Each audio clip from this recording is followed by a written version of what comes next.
আজি মই তোমালোকক নৱম শ্ৰেণীৰ অৰ্থবিজ্ঞানৰ মৌলিক বিষয়সমূহ পাঠ্য সম্পৰ্কে আলোচনা কৰিবলৈ ওলাইছো। তোমালোকে জানাই যে সমাজ বিজ্ঞানৰ কেইবাটাও অংগ আছে। এয়া চোৱা, সমাজ বিজ্ঞানৰ অংগবিলাকৰ ভিতৰত আমি ক'ব পাৰোঁ ইতিহাস, অৰ্থবিজ্ঞান, ভূগোল আৰু ৰাজনীতি বিজ্ঞান। এতিয়া আমি আজি এই অৰ্থবিজ্ঞানৰ প্ৰথমটি অধ্যায় অৰ্থনীতিৰ মৌলিক বিষয়সমূহ সম্পৰ্কে আলোচনা কৰিম। প্ৰথমে আমি জানিব লাগিব যে অৰ্থবিজ্ঞান বা অৰ্থনীতিনো কি। সমাজ আৰু সমাজৰ অংগ হিচাপে ব্যক্তিৰ আৰ্থিক কাৰ্যাৱলীৰ অধ্যয়ন কৰা সমাজ বিজ্ঞানৰ বিভাগটোকে অৰ্থবিজ্ঞান বা অৰ্থনীতি বোলা হয়। এয়া চোৱা, অৰ্থবিজ্ঞান সমাজ বিজ্ঞানৰ এটা অংশ বা অংগ। এতিয়া সমাজ আৰু সমাজৰ অংগ হিচাপে ব্যক্তিৰ আৰ্থিক কাৰ্যাৱলীৰ অধ্যয়নেই হৈছে অৰ্থবিজ্ঞান।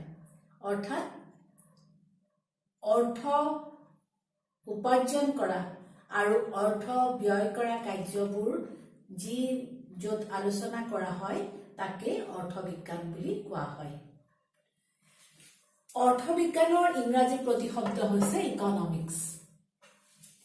ইকনমিক্স শব্দটো আকৌ গ্ৰীক শব্দ, গ্ৰীক দেই। ইকনমিক্স শব্দটো গ্ৰীক শব্দ ঐকনমিয়া পৰা অনা হৈছে।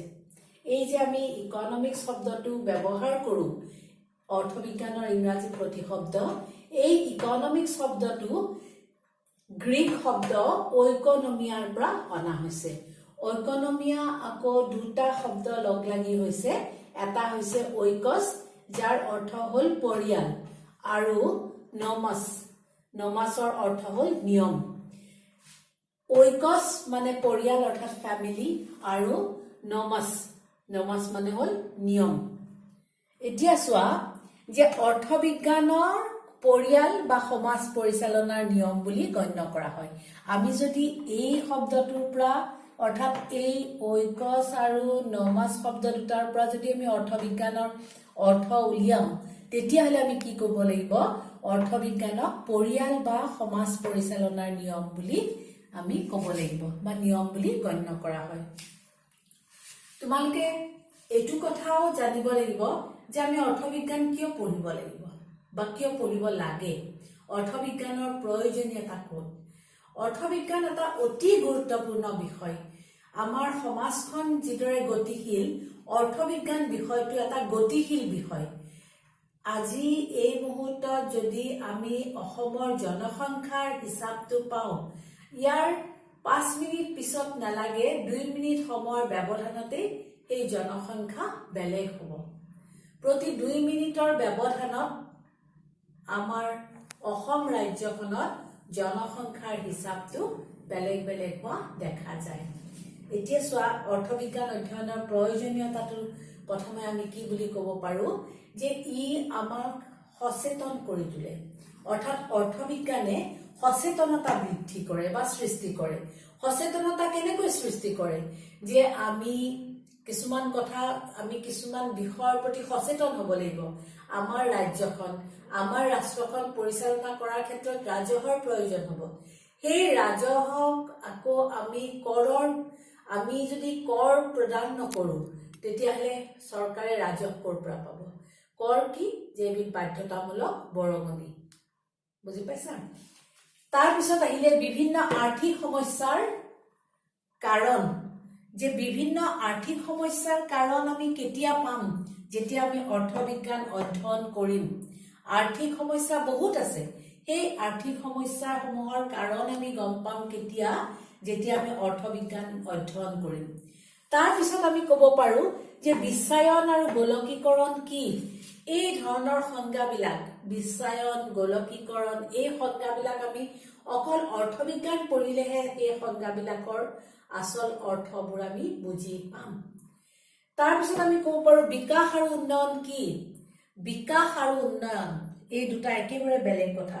কিছুমান ক্ষেত্ৰত হয়তো বিকাশ হ'ব, কিছুমান ক্ষেত্ৰত উন্নয়ন হ'ব, কিন্তু বিকাশৰ বৃদ্ধিয়ে কেতিয়াও উন্নয়ন নুবুজায়। বুজি পাইছানে?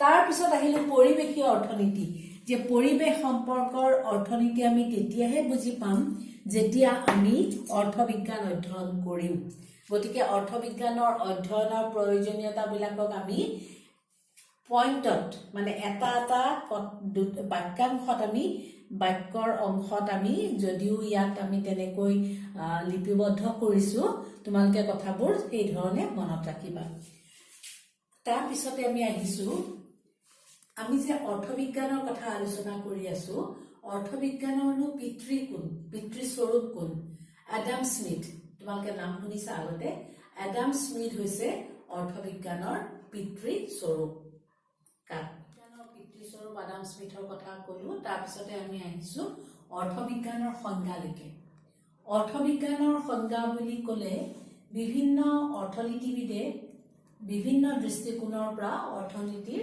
বিভিন্ন সংজ্ঞা বা অৰ্থবিজ্ঞানৰ বিভিন্ন সংজ্ঞা আগবঢ়াইছে প্ৰথমে আমি এই যে আমি অৰ্থবিজ্ঞানৰ পিতৃ স্বৰূপ আডাম স্মিথ বুলি ক'লো আডাম স্মিথৰ সংজ্ঞাটো প্ৰথমে আমি আলোচনা কৰিম Adam স্মিথৰ An Enquiry into the Nature and Causes of Wealth of Nation নামৰ গ্ৰন্থখন 1776 চনত প্ৰকাশিত হৈছিল আৰু এই গ্ৰন্থখনত স্মিথে অৰ্থবিজ্ঞানক সম্পদৰ বিজ্ঞান বুলি কৈছিল বুজি পাইছা তেওঁৰ মতে আডাম স্মিথৰ মতে অৰ্থবিজ্ঞান হৈছে সম্পদৰ বিজ্ঞান তাৰ পিছত আলফ্ৰেড মাৰ্চেল নামৰ আন এগৰাকী অৰ্থনীতিবিদৰ এখন গ্ৰন্থ আছিলে প্ৰিন্সিপলছ অফ ইকনমিক্স সেইখন প্ৰকাশ হৈছিল 1890 চনত আৰু আলফ্ৰেড মাৰ্চেলে অৰ্থবিজ্ঞান কি বুলি কৈছিলে যে মানৱ জাতিৰ দৈনন্দিন কাৰ্যাৱলীৰ অধ্যয়নে হৈছে অৰ্থবিজ্ঞান মানৱ জাতিৰ দৈনন্দিন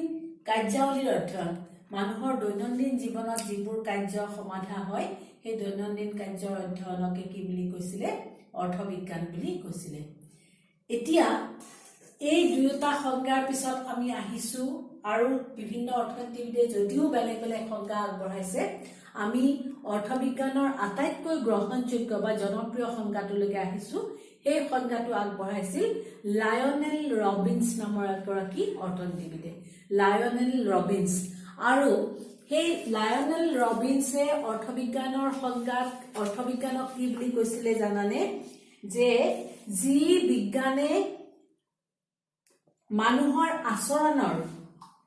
মানুহৰ আচৰণৰ লগতে মানুহৰ অপৰিসীম আশা আৰু ইয়াৰ বিপৰীতে বিকল্পভাৱে ব্যৱহাৰ কৰিবলগীয়া সীমিত সম্পদৰ মাজৰ সম্পৰ্ক অধ্যয়ন কৰে তাকে অৰ্থবিজ্ঞান বুলি তেওঁ উল্লেখ কৰিছিলে এই যি ধৰণে আমি গ্ৰন্থৰ নাম কৈছো ঠিক সেইদৰে লায়নেল ৰবিন্সৰ গ্ৰন্থখনৰ নাম আছিলে An essay on the nature and significance of economic science. An essay on the nature and causes of the economic science. Nature and significance, nature and significance of the economic science. গতিকে সেই গ্ৰন্থখনত তেওঁ যিটো সংজ্ঞা আগবঢ়াইছে সেই সংজ্ঞাৰ কথা আমি আলোচনা কৰিব যাওঁতে আমি তেওঁৰ সংজ্ঞাটোত আমি তিনিটা কথা পাম তিনিটা কথাৰ ওপৰত তেওঁ অধিক গুৰুত্ব দিছে তিনিটা কথাৰ ওপৰত তেওঁ অধিক গুৰুত্ব দিছে এই অধিক গুৰুত্ব দিয়া কথাকেইটাৰ প্ৰথমটো হৈছে যে মানুহৰ অভাৱ অসীম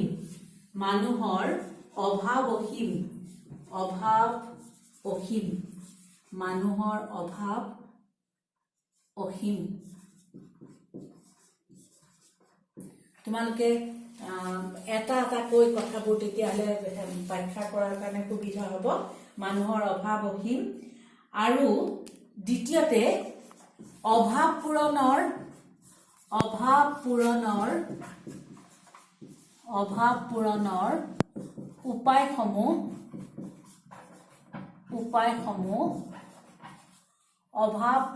উপায়সমূহ সীমিত অভাৱ পূৰণৰ উপায়সমূহ সীমিত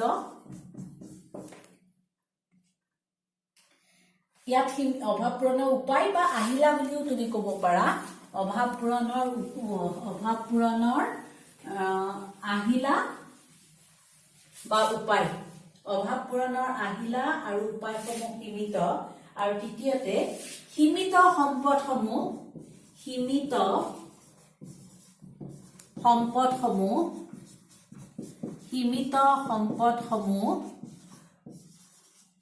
বিকল্প ব্যৱহাৰযোগ্য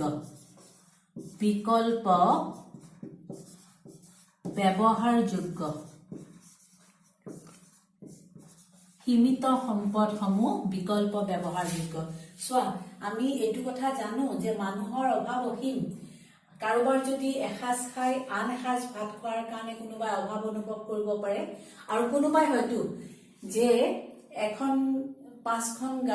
এখন গাড়ী আছে কিন্তু তেওঁ 5খন গাড়ীৰ অভাৱ অনুভৱ কৰিব পাৰে তাৰমানে তাৰ মাত্ৰা বা ডিগ্ৰীটো বেলেগ বেলেগ কিন্তু এটা কথা নিশ্চিত মানুহৰ অভাৱ অসীম আৰু এই অভাৱসমূহ পূৰণৰ যিবিলাক উপায় বা আহিলা অভাৱ পূৰণৰ উপায় বা আহিলাসমূহ কিন্তু সীমিত আমি যি উপায়ৰ দ্বাৰা বা যি আহিলাৰ দ্বাৰা অভাৱ পূৰণ কৰিবলৈ যাম সেই আহিলাসমূহ বা উপায়সমূহ কিন্তু সীমিত আৰু সীমিত সম্পদসমূহ বিকল্প ব্যৱহাৰযোগ্য তাৰমানে এটা যদি আমি ব্যৱহাৰ কৰো তেতিয়াহলে সেই যিটো আহিলা আমি ব্যৱহাৰ কৰো বা যিটো উপায় আমি ব্যৱহাৰ কৰো সেই তাৰ কিন্তু এটা বিকল্প থাকে অন্য এটাৰ জৰিয়তেও আমি আমাৰ অভাৱ পূৰণ কৰিব পাৰো বিকল্প মানে কথাটো আৰু বুজি পোৱা নহয় যে এতিয়া তুমি ধৰা চাহ আৰু চৰবত এই দুটাৰ এটা আনটোৰ বিকল্প যে ভাবে চাহ চৰবত নিদিওঁগে চাহ আৰু কফি যে এটা আনটোৰ আমি বিকল্প বুলি ক'ব পাৰো কোনোবাই হয়তো আমি সুধিব পাৰো যে তুমি চাহ খাবা নে কফি খাবা ঠিক তেনেকৈ সেই অভাৱ পূৰণৰ উপায়সমূহ এটা আনটোৰ বিকল্প গতিকে তোমালোকে ৰবিনছৰ সংজ্ঞাত তিনিটা কথা খুব ভালকৈ গম পালা এটা অভাৱ পূৰণৰ উপায় আৰু আহিলাসমূহ সীমিত আৰু সীমিত সম্পদসমূহ বিকল্প ব্যৱহাৰযোগ্য গতিকে এই সংজ্ঞাটোৱে তোমালোকে আটাইতকৈ বেছি ভালকৈ পঢ়িব লাগিব এইকাৰণে যে এই সংজ্ঞাটো কাৰ সংজ্ঞা লায়নেল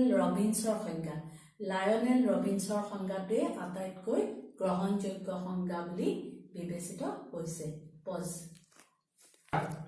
লায়নেল ৰবিনছৰ সংজ্ঞাৰ পৰাই আমি এই যে তিনিটা ধাৰণা পালো এই তিনিটা ধাৰণাৰ পৰাই কি হয় জানানে অৰ্থনৈতিক সমস্যা বা পছন্দৰ সমস্যাৰ সৃষ্টি হয় কিহৰ সমস্যাৰ সৃষ্টি হয় অৰ্থনৈতিক সমস্যা বা পছন্দৰ সমস্যাৰ সৃষ্টি হয় এতিয়া অৰ্থনৈতিক সমস্যা বুলি ক'লে তোমালোকে এটা কথা জানি থোৱা তোমালোকে পৰৱৰ্তী শ্ৰেণীত সম্পৰ্কে আৰু আমি ভালকৈ আলোচনা কৰিব পাৰিম যে আমি কিমান উৎপাদন কৰিম কি উৎপাদন কৰিম আৰু কেনেকৈ উৎপাদন কৰিম এই কথাকেইটা লৈয়ে অৰ্থনৈতিক সমস্যা সৃষ্টি হৈছে ইয়াৰ পিছত আহিছো আমি আন এটা বিষয়লৈকে সেয়া হৈছে অৰ্থবিজ্ঞানৰ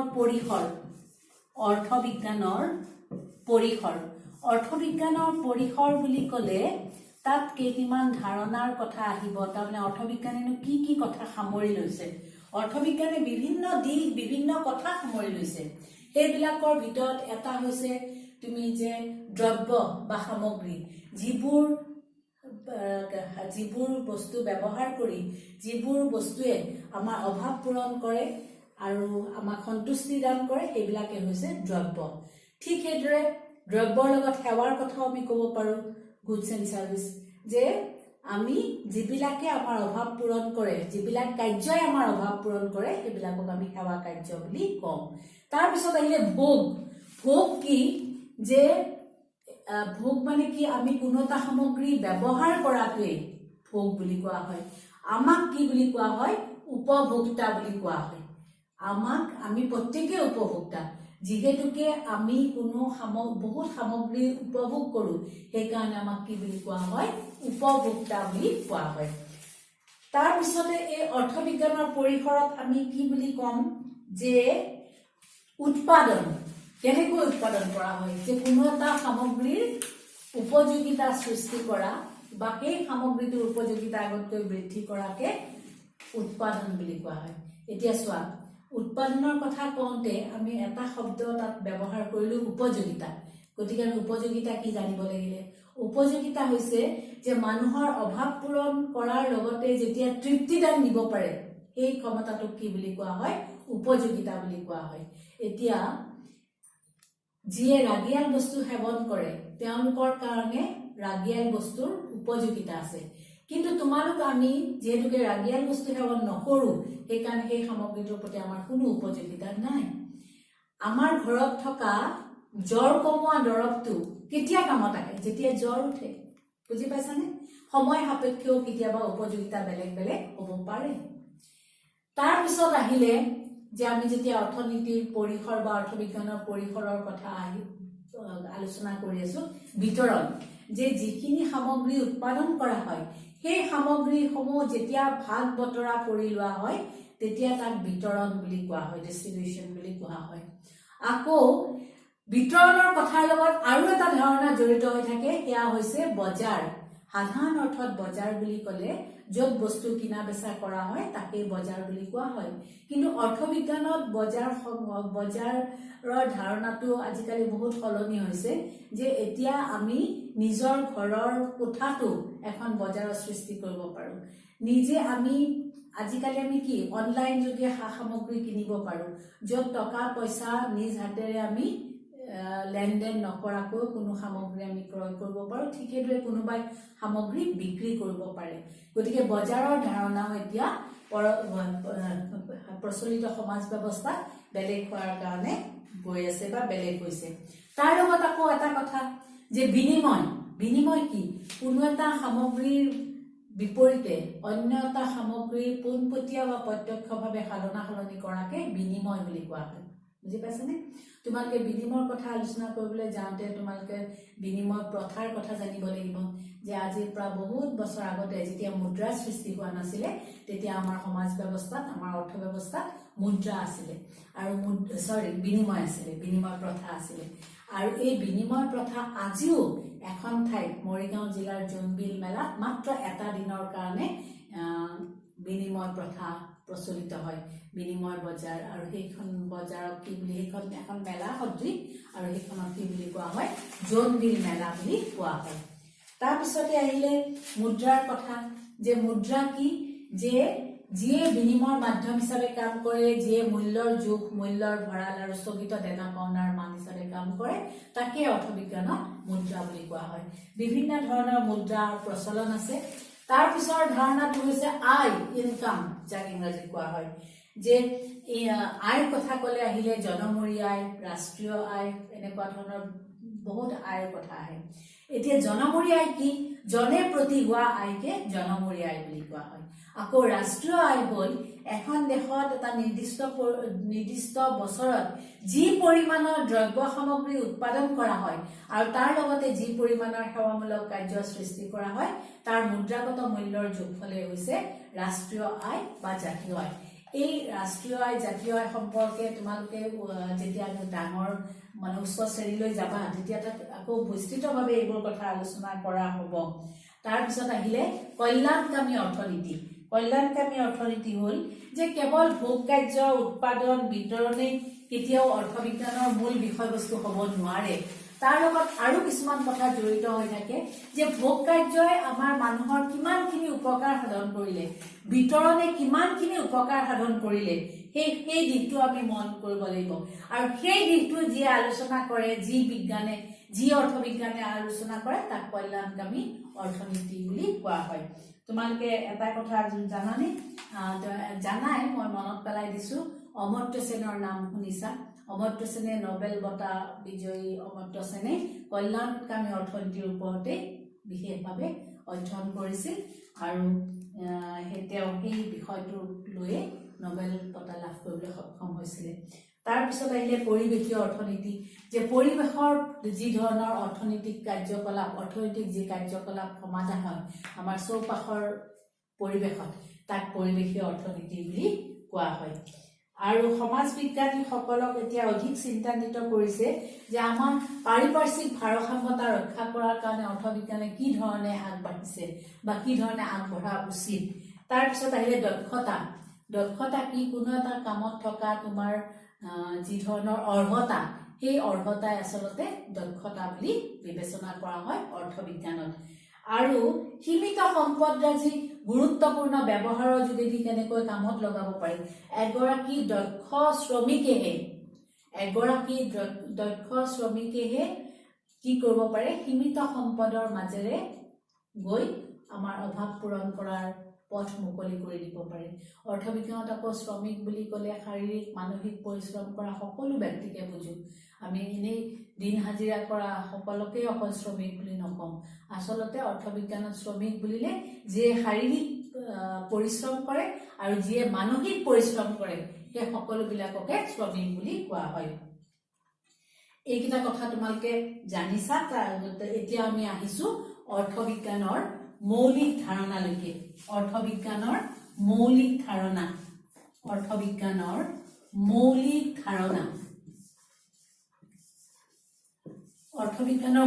ধাৰণাবোৰ জানিবই লাগিব। অৰ্থবিজ্ঞানৰ কথা জানোতে বা অৰ্থবিজ্ঞান সম্পৰ্কে আলোচনা কৰোতে এতিয়া চোৱা, অৰ্থবিজ্ঞানৰ মৌলিক ধাৰণা কেইটামান ধাৰণা আমি এৰাব নোৱাৰো। তাৰ ভিতৰত গুৰুত্বপূৰ্ণ ধাৰণাবোৰৰ কথা আমি এতিয়া আলোচনা কৰিম। এই ধাৰণাবিলাকৰ ভিতৰত আমি প্ৰথমতে আমি ক'ব লাগিব যে আমি ইতিমধ্যে আলোচনা কৰিলো উপযোগিতাৰ কথা। মানুহৰ অভাৱ পূৰণ কৰা আৰু তৃপ্তিদান দিব পৰা ক্ষমতাক কি বুলি কোৱা হয়, উপযোগিতা বুলি কোৱা হয়। তাৰ পিছতে আহিলে সম্পদ হবলৈ হলে, কোনো এটা সামগ্ৰী সম্পদ হবলৈ হলে আমি এটা উদাহৰণ দিওঁ যে ডক্টৰ ভূপেন হাজৰিকা, সুধাকণ্ঠ ডক্টৰ ভূপেন হাজৰিকাৰ যি প্ৰতিভা, গান গোৱাৰ যি প্ৰতিভা, সেয়া আমাৰ দেশৰ কাৰণে এটা সম্পদ। তাৰমানে অৰ্থবিজ্ঞানত অকল টকা পইচাকে সম্পদ বুলি বুজা নাযায়। তোমালোকে উদাহৰণটোৰ সহায়ত বেছি ভালকৈ বুজি পাবা যে সম্পদ হবলৈ হলে, কোনো এটা সামগ্ৰী সম্পদ হবলৈ হলে তাৰ 4টা কথা থাকিব লাগিব: উপযোগিতা, অপ্ৰচুৰতা, হস্তান্তৰযোগ্যতা আৰু বাহ্যিকতা। বুজি পাইছানে? তোমালোকে অষ্টম শ্ৰেণীত পঢ়ি আহিছা সম্পদ সম্পৰ্কে যে কোনো এটা সামগ্ৰী সম্পদ হবলৈ হলে তাৰ উপযোগিতা থাকিবই লাগিব। সি প্ৰচুৰ পৰিমাণে পোৱা হ'ব নালাগিব বা দুৰ্লভ, সি অপ্ৰচুৰতা বা দুৰ্লভতা একেটাই কথা। তাৰপিছত হস্তান্তৰ যোগ্যতা, তাৰমানে এনেকুৱা যে এজনৰ এটা প্ৰতিভা আন এজনলৈকে আমি যদি হস্তান্তৰ কৰিব পাৰো সি সম্পদ হ'ব, কিন্তু হস্তান্তৰ যোগ্যতাটো থাকিব লাগিব। আৰু তাৰ লগতে কি থাকিব লাগিব? বাহ্যিকতা। এই 4টা বৈশিষ্ট্য থাকিলেহে এটা সামগ্ৰী সম্পদলৈকে পৰিৱৰ্তিত হ'ব। এতিয়া চোৱা, শচীন তেণ্ডুলকাৰৰ ক্ৰীড়া প্ৰতিভা বা মহাত্মা গান্ধীৰ স্বদেশ প্ৰেম অহস্তান্তৰযোগ্য, হস্তান্তৰ কৰিব নোৱাৰি। সেইবাবে অৰ্থনীতিত সেইবোৰ সম্পদ বুলি গণ্য কৰা নহয়। কিন্তু এতিয়া ধৰা সূৰ্যৰ ৰশ্মি, সি সম্পদ। বুজি পাইছানে? সূৰ্যৰ ৰশ্মিৰ যোগান প্ৰচুৰ, যিমান ইচ্ছা সিমান। গতিকে সেই সকলোবোৰতে সম্পদৰ সকলো গুণ দেখা যায়। তাৰপিছত আহিলে অভাৱ। বুজি পাইছানে? অৰ্থবিজ্ঞানৰ মৌলিক ধাৰণাৰ কথা আমি আলোচনা কৰি থাকোতে অভাৱৰ কথা, যেতিয়া আমাৰ কোনো এটা সামগ্ৰীৰ উপযোগিতা লাভৰ যেতিয়া আমাৰ আকাংক্ষাৰ সৃষ্টি হয়, আকাংক্ষাই অভাৱৰ সৃষ্টি কৰে। কোনো এটা সামগ্ৰীৰ প্ৰতি যেতিয়া আমাৰ আকাংক্ষাৰ সৃষ্টি হয়, আমি পাবলৈ বিচাৰো, সেইটোৱে আমাৰ কাৰণে অভাৱ হয়। আৰু সেই অভাৱবোৰৰ ভিতৰত আমি ঠিক কৰি ল'ব লাগে কোনটো অভাৱ আমি আগতে পূৰণ কৰিম। তোমাৰ ধৰা স্কুললৈ পিন্ধি অহা চাৰ্টটো লেতেৰা, মানে বেয়া হৈছে, আৰু তোমাৰ জোতাযোৰো বেয়া হৈছে, তুমি কোনটো আগতে ল'বা? নিশ্চয়কৈ চাৰ্টটো। গতিকে সেই অভাৱবিলাকৰ মাজত আমি বাছি উলিয়াব লাগে কোনটো অভাৱ আমি আগতে পূৰণ কৰিম। কল্যাণৰ কথা ক'লো। কল্যাণৰ কথা কওঁতে আমি মনত পেলাব লাগিব অৰ্থনৈতিক কল্যাণ আৰু অনা অৰ্থনৈতিক কল্যাণ।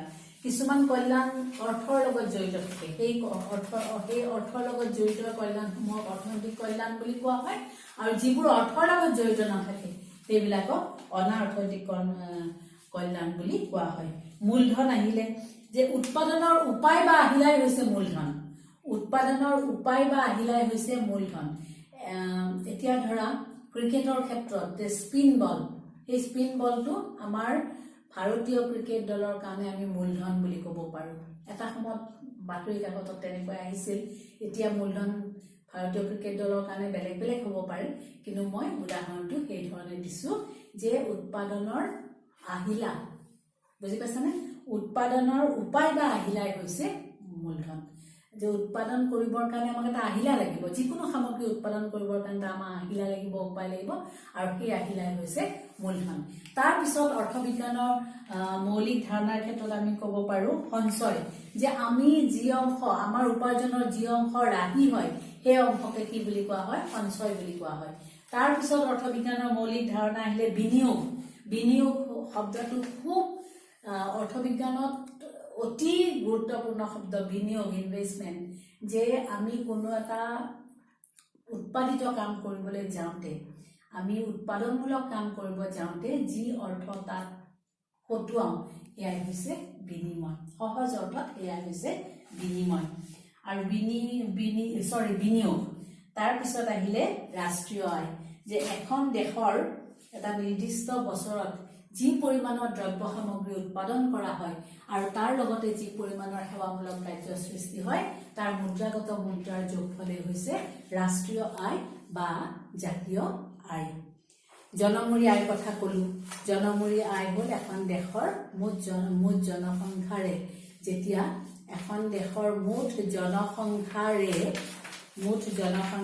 যেতিয়া দেশৰ ৰাষ্ট্ৰীয় আয় হৰণ কৰা হয় তেতিয়াই জনমূৰি আয় পোৱা যায় আৰু এতিয়া আমি একেবাৰে শেষৰ কথাটোলৈকে আহিছো অৰ্থবিজ্ঞানৰ দুটা ভাগ আছে এটা হৈছে ব্যষ্টিবাদী অৰ্থবিজ্ঞান আৰু আনটো হৈছে সমষ্টিবাদী অৰ্থবিজ্ঞান micro' economics and macro' economics যেতিয়া মাইক্ৰ' শব্দটোৰ অৰ্থ হৈছে সৰু আৰু মেক্ৰ' শব্দটোৰ অৰ্থ হৈছে ডাঙৰ বৃহৎ যেতিয়া আমি কিছুমান কথা ব্যক্তিগত পৰ্যায়ত কিছুমান কথা আলোচনা কৰোঁ বা সৰু সৰু কথাবোৰ যেটো য'ত আমি আলোচনা কৰোঁ সেয়া হৈছে ব্যষ্টিবাদী অৰ্থবিজ্ঞান আৰু যেতিয়া এতিয়া ধৰা আমি উৎপাদনৰ কথা আলোচনা কৰিলোঁ তাৰপিছত উপযোগিতাৰ কথা আলোচনা কৰিলোঁ এইবিলাক হৈছে তোমাৰ ব্যষ্টিবাদী অৰ্থবিজ্ঞানৰ অন্তৰ্ভুক্ত বিষয় আকৌ সমষ্টিবাদী অৰ্থবিজ্ঞান হৈছে ৰাষ্ট্ৰীয় আয় তাৰপিছত তোমাৰ বৈদেশিক বিনিয়োগ আদি এই বিষয়বিলাক সমষ্টিবাদী অৰ্থবিজ্ঞানৰ ভিতৰুৱা আৰু এইখিনি কথাকে আমি যদি থোৰতে আমি এইখিনি কথাখিনিৰে গোটেই অধ্যায়টো সামৰি লৈছোঁ ইয়াত একো কথা বিশেষ আৰু বাদ পৰা নাই শেষত তোমালোক আটাইলৈ ধন্যবাদ জনালোঁ